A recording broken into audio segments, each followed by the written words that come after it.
सभी को नमस्कार। कैरियर फर्स्ट चैनल पर आपका स्वागत है। डिक्टेशन लिखने के लिए तैयार रहें। Ready start. महोदय, आत्मा को नष्ट कर देने वाली हिंसा की गर्मी से बचने का एकमात्र उपाय सविनय अवज्ञा ही होता है।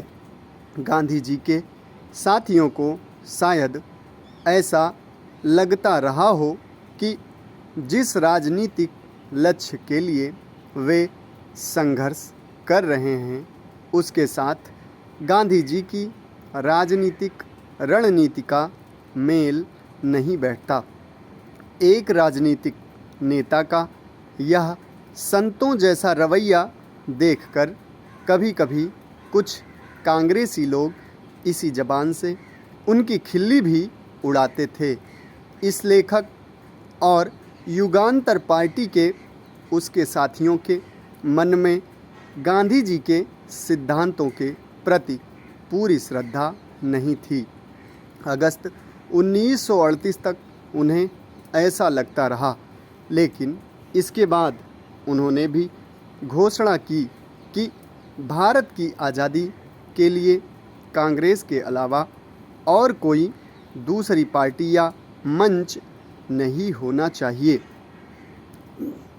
भारत सरकार विशेष रूप से अप्रैल 2018 से देश में मोटे अनाजों का उत्पादन बढ़ाने के लिए मिशन मोड में कार्य कर रही है। राष्ट्रीय खाद्य सुरक्षा मिशन के तहत मोटे अनाज घटक 14 राज्यों के 212 जिलों में क्रियान्वित किया जा रहा है। इन्हें उगाने के लिए किसानों को विभिन्न तरह की सहायता दी जाती है।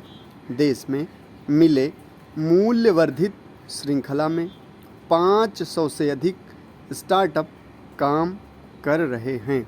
वर्ष 2023 को मोटे अनाज के लिए अंतर्राष्ट्रीय वर्ष के रूप में मनाने हेतु भारत सरकार की यह रणनीति होनी चाहिए कि जिस तरह पिछले 4-5 दशक में अन्य नकदी फसलों को बढ़ावा देने के लिए कदम उठाए गए हैं, ठीक वैसे ही कदम मोटे अनाजों के संदर्भ में भी उठाए जाएं।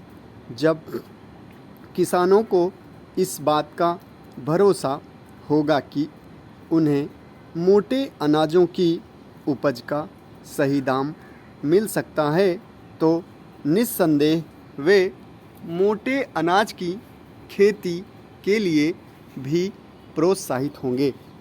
आज देश और विश्व में कुपोषण की चुनौती को दूर करने के साथ साथ खाद्य सुरक्षा सुनिश्चित करने और खाद्यान्न की कीमतों के नियंत्रण में मोटे अनाजों की भूमिका बढ़ाने की आवश्यकता है।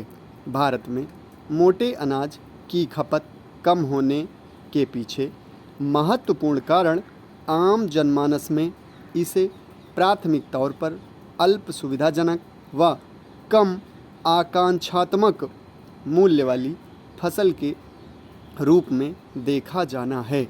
मोटे अनाज के संबंध में यह धारणा है कि यह गरीबों का भोजन है। इस धारणा को बदलकर मोटे अनाजों को बदलकर एक स्वस्थ विकल्प के रूप में बढ़ावा दिया जाना चाहिए।